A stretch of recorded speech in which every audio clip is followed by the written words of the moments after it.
چلنے کی کوشش کرنی چاہیے۔ آج کا یہ وقت جو ہمارے سامنے ہے اس میں بہت سی بحرانی حالت آتی ہے، اور سب سے بڑی اور اہم بات یہ ہے۔ السلام علیکم دوستو، عالی جناب نور عالم صاحب کی والدہ کے انتقال پر اظہار تعزیت کے لیے زیر نگرانی عالی جناب نور عالم صاحب اور سابق مکھیا دگرا پنچایت عظیم الشان دعائیہ اجلاس۔ اس جلسے کے صدر رہے مولانا ابوالکلام قاسمی صاحب، ناظم جلسہ مولانا ارشد فیضی صاحب، اس جلسے کے نگراں رہے نور عالم صاحب پورو مکھیا دگرا۔ الذی خلق الموت والحیات لیبلوکم ایکم۔ حضرات گرامی، ایک ضروری اعلان یہ ہے کہ آپ لوگ جائیں نہیں، آپ لوگوں کے لیے مٹھائی کا انتظام ہے، آپ لوگ مٹھائی لے کر جائیے گا۔ آپ سبھی آدمی کے لیے مکھیا جی نے مٹھائی کا انتظام کر رکھا ہے، آپ بغیر لیے مت جائیے۔ اللہ کے واسطے پوری رات آپ یہاں ٹھہرے ہیں تو اس نعمت سے محروم مت ہوئیے۔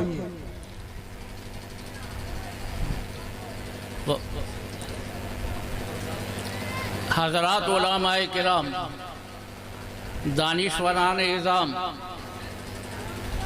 شورائے کرام اور معزز حاضرین، آج کی اس محفل میں اچھے علماء کرام تشریف لائے، اور ہمیں خوشی ہے کہ انہوں نے اپنے مثبت کلام سے اور اپنی مثبت تقریر سے گاؤں کے لوگوں کو بہت سی باتیں بتائی۔ سب سے ضروری اور اہم چیز یہ ہے کہ ہم اپنی زندگی کو مناسب بنانے کی کوشش کریں۔ اسلام ایک ایسا دین ہے اور ایک ایسی شریعت ہے کہ اس نے ہر ایک چیز کے حدود متعین کر دیے ہیں۔ غم کے وقت میں ہمارا کیا طرز عمل ہونا چاہیے، خوشی کے وقت میں ہمارا کیا طرز عمل ہونا چاہیے، اور کس طریقے سے ہمیں زندگی گزارنی چاہیے۔ اسلام ان تمام چیزوں کا احاطہ کرتا ہے، ان تمام چیزوں کو بتاتا ہے اور ہر ایک جگہ پہ رہنمائی کرتا ہے۔ موت و حیات انسان کی زندگی کا ایک اہم حصہ ہے۔ جو دنیا میں آیا ہے اسے ایک دن ضرور دنیا سے رخصت ہونا ہے، لیکن اس زندگی کو کارآمد بنانے کی ضرورت ہے۔ اللہ تعالیٰ نے موت اور حیات کو اس لیے پیدا کیا تاکہ انسان کی آزمائش کرے کہ کون دنیا کے اندر اچھا عمل کرتا ہے اور کون برا عمل کرتا ہے۔ یہ زندگی انسان کی فانی زندگی ہے، چند روزہ زندگی ہے، اس میں اچھے طریقے سے وقت گزارنا چاہیے، اللہ تعالیٰ کی عبادت کرنی چاہیے اور اللہ تعالیٰ کے راستے پہ چلنے کی کوشش کرنی چاہیے۔ آج کا یہ وقت جو ہمارے سامنے ہے اس میں بہت سی بحرانی حالت آتی ہے، اور سب سے بڑی اور اہم بات یہ ہے کہ ہمارے گھروں کے اندر جو ماں اور باپ کی شکل کے اندر ہے، ہم میں سے بہت سے لوگ ان کو رحمت نہ سمجھ کر کے لوگ رحمت سمجھتے ہیں۔ ابھی آپ نے علماء کرام کی تقریریں سنی، بہت جامع اور معنی تقریریں ہوئی۔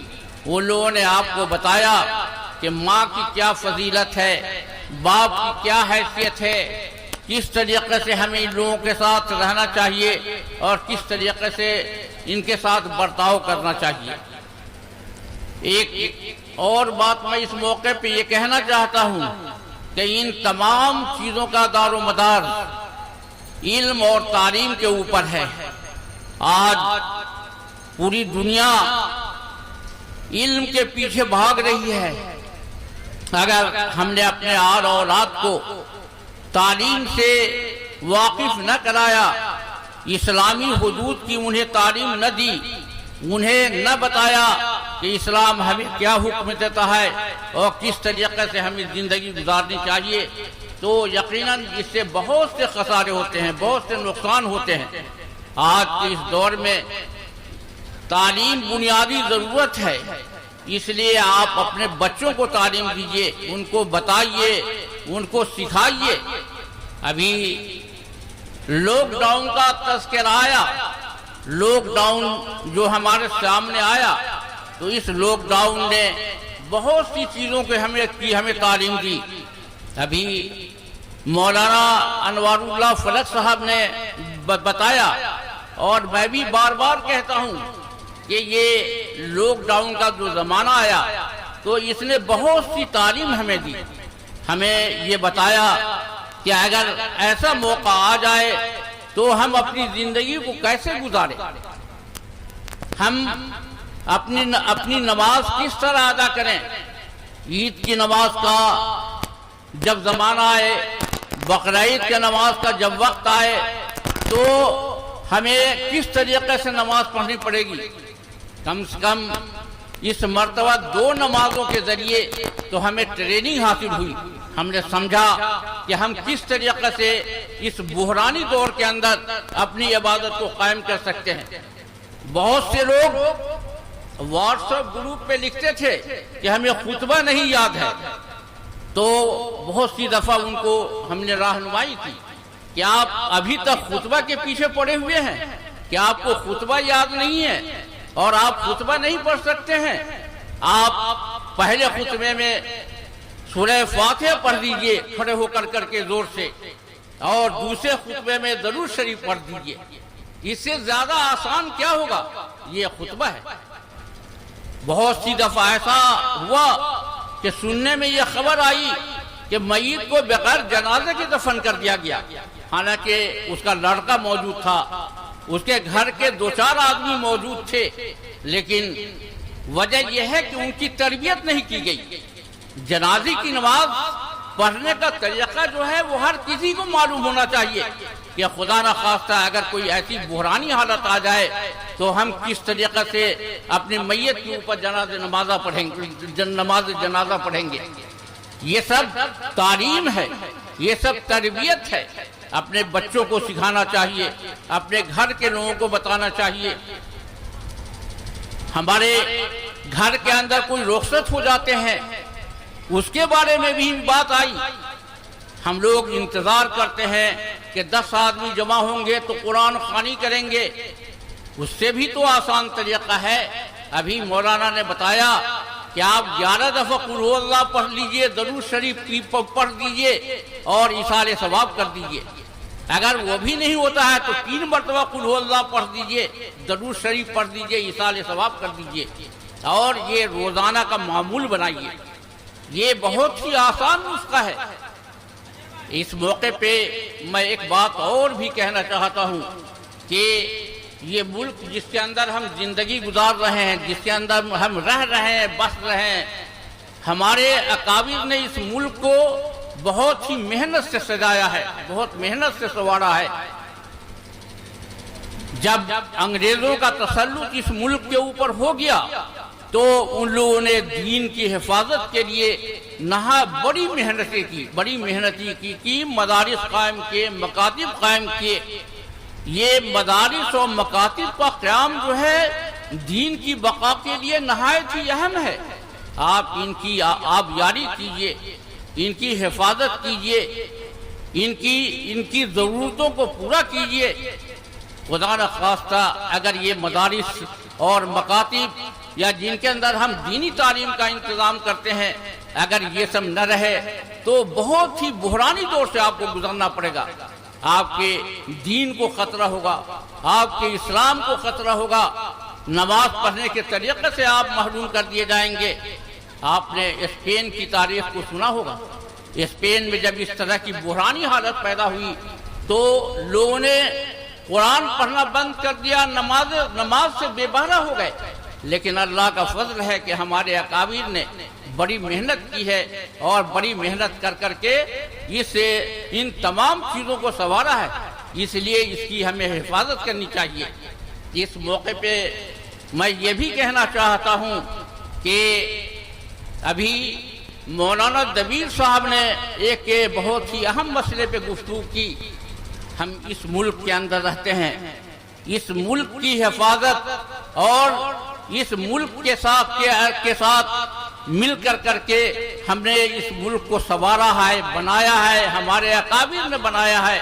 تو اس کی ضرورت ہے کہ ہم ان تمام چیزوں پہ غور کریں جس کے اندر ایک اچھا ماحول پیدا ہو.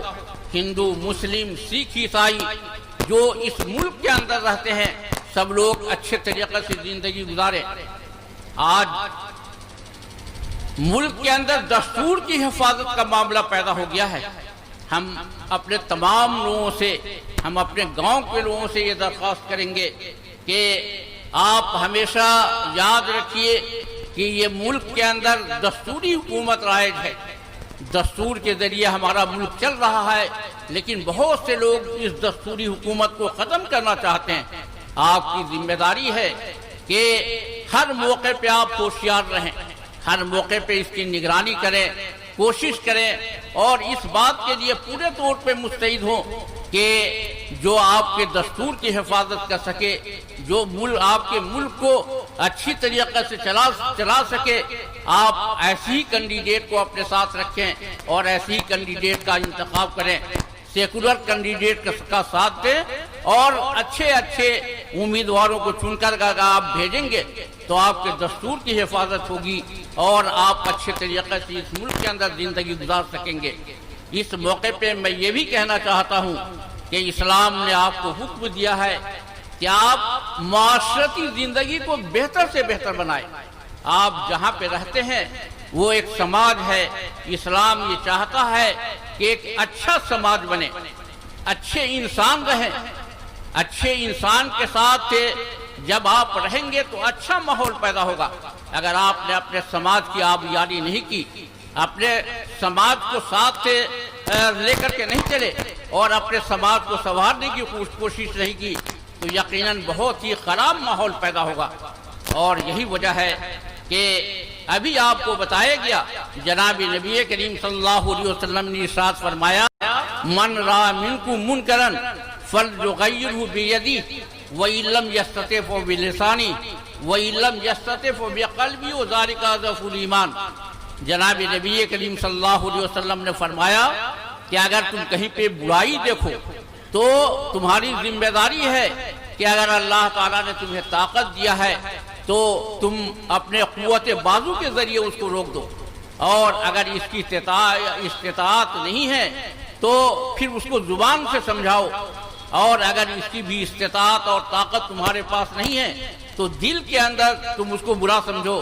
اور اس کے بعد رسول اللہ صلی اللہ علیہ وسلم نے فرمایا وَذَلِكَ أَضْعَفُ الْإِيمَانِ، اور یہ ایمان کا کم ترین درجہ ہے، ضعیف درجہ ہے. تو یہ زندگی گزارنے کے اصول ہیں. ہم لوگ سماج کے اندر رہتے ہیں، سماج کے اندر بہت سی برائیاں پیدا ہوتی ہیں، بہت سی خرابیاں پیدا ہوتی ہے. ضرورت اس بات کی ہے کہ ہم پہلی مرحلے میں اس کو روکنے کی کوشش کریں اور یہ کوشش کریں کہ اگر کسی طرح کا کوئی معاملہ آتا ہے تو افہام و تفہیم کے ذریعے اس کو حل کیا جائے، لوگوں کو سمجھایا جائے، لوگوں کو بجھایا جائے اور سمجھا بجھا کر کے معاملے کو حل کرنے کی کوشش کی جائے. یہ سبوں کی ذمہ داری ہے. گاؤں کے اندر جو لوگ رہتے ہیں سب لوگ آپس میں میل و محبت کا ماحول پیدا کریں، سب مل جل کر کے رہیں، اور اچھا ماحول جب پیدا ہوگا تو سب سے بڑی چیز یہ ہے کہ اچھائی پیدا ہوگی اور ایک اچھے معاشرے کی تشکیل ہوگی.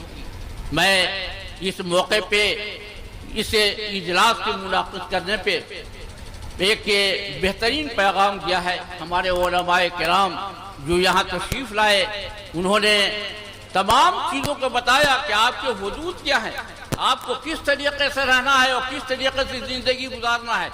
ایسا نہیں ہے کہ خوشی کے موقع سے آپے سے باہر ہو جائیں، غم کے موقع سے آپے سے باہر ہو جائیں، بلکہ ہر موقع پہ دین کو سمجھنا ہے اور دین کا خیال رکھنا ہے. آپس میں کوئی ایسی چیز نہیں ہونی چاہیے جس کی وجہ سے کسی طرح کی کوئی دقت ہو. آپ حضرات نے علماء کرام کی تقریر سنی اور ایک اچھا ماحول پیدا کیا اور سب لوگ خوشی کے ساتھ یہاں اس اجلاس کے اندر شریک ہوئے اور مرحومہ کے لیے دعائے مغفرت کی۔ میں ان کے فرزندان سے یہ پھر کہوں گا کہ آپ لوگ اپنے طور پر بھی ان کے لیے دعا کا اہتمام کریں، زیادہ سے زیادہ دعا کا اہتمام کریں، اور مجلس کے اندر جتنے لوگ موجود ہیں یا جہاں تک ہماری آواز پہنچ رہی ہے ان سبوں کی بھی ذمہ داری ہے کہ وہ اپنے آباء و اجداد کے لیے دعائے مغفرت کریں، اور جو سورت بھی ان کو یاد ہو اس سورت کو پڑھ لیں اور درود شریف پڑھ لیں اور ایصال ثواب کر دیں۔ اور اس طریقے سے ہم کوشش کریں کہ ہم اپنے وفات شدگان جو حضرات ہیں ان لوگوں کو ایصال ثواب کریں۔ ایصال ثواب کے سلسلے میں ابھی آپ کے سامنے یہ بات آئی کہ جو کچھ ہم پڑھتے ہیں، جو کچھ کہتے ہیں، اس سے فائدہ ہمارے مردوں کو پہنچتا ہے، اور سب سے بڑی چیز یہ ہے کہ جناب نبی کریم صلی اللہ علیہ وسلم نے ارشاد فرمایا کہ جب آدمی مر جاتا ہے تو اس کے سارے اعمال منقطع ہو جاتے ہیں، لیکن 3 چیزیں باقی رہ جاتی ہیں۔ صدقہ جاریہ، اگر اس نے اپنی زندگی کے اندر کوئی ایسا کام کیا ہے جو جس کا اثر دیر تک باقی رہے تو اس کا ثواب اس کو ملتا رہتا ہے۔ کنواں کھدا دیا، ٹیوب ویل لگا دیا، یا اس طرح کے کوئی کام کیے ہیں تو اس کا ثواب جب تک کہ وہ رہتا ہے اس وقت تک اس کا ملتا رہتا ہے۔ اور دوسری چیز یہ کہ ایسا علم جس سے لوگ فائدہ حاصل کریں۔ بہت سے علماء حضرات ہوتے ہیں جو کتابیں لکھتے ہیں، اس کے ذریعے لوگ پڑھتے ہیں اور پڑھ کر کے رہنمائی حاصل کرتے ہیں، صراط مستقیم پہ چلتے ہیں، تو وہ جب تک وہ کتابیں باقی رہتی ہے اس کا ثواب بھی ملتا رہتا ہے۔ اور تیسری بات یہ، جناب نبی کریم صلی اللہ علیہ وسلم نے فرمایا کہ جو نیک اولاد چھوڑ کر کے جاتا ہے تو وہ نیک اولاد بھی اس کے لیے صدقہ جاریہ ہے، جو اس کے لیے دعائے مغفرت کرتا ہے۔ اللہ تعالیٰ نے ہم لوگوں کو سمجھ عطا کیا ہے۔ ہم لوگوں کی ذمہ داری بنتی ہے کہ ہم اپنے والدین کے لیے، ماں باپ کے لیے، اپنے رشتہ داروں کے لیے اور تمام مسلمانوں کے لیے دعائے مغفرت کریں، اور اس بات کی کوشش کریں کہ ہم اپنے ماں باپ کی خدمت کریں۔ مسلم سماج کے اندر خاص طور سے بہت سی خرابی یہ دیکھنے میں آتی ہے کہ ماں اور باپ نے اس کو بہت ہی پیار و محبت کے ساتھ پالا پوسا، لیکن جب وقت آتا ہے تو ابھی آپ نے سنا اور ہم لوگ بھی دیکھتے ہیں فیلڈ میں، میدان میں، سماج میں، کہ جب بڑھاپے کی حد تک وہ پہنچ جاتے ہیں تو بٹوارا کر دیتے ہیں کہ ماں تمہارے اندر رہے گی، باپ ہمارے یہاں رہے گا۔ کتنے افسوس کی بات ہے۔ اس لیے ان سب چیزوں سے عبرت اور نصیحت حاصل کرنے کی ضرورت ہے۔ اللہ ہم تمام لوگوں کو عبرت حاصل کرنے کا اور سبق حاصل کرنے کی توفیق دے، اور ہم لوگوں کے پاس اللہ کی کتاب موجود ہے، رسول اللہ صلی اللہ علیہ وسلم کی سنت موجود ہے، ہم تمام چیزوں سے رہنمائی حاصل کریں۔ وآخر دعوانا الحمدللہ رب العالمین۔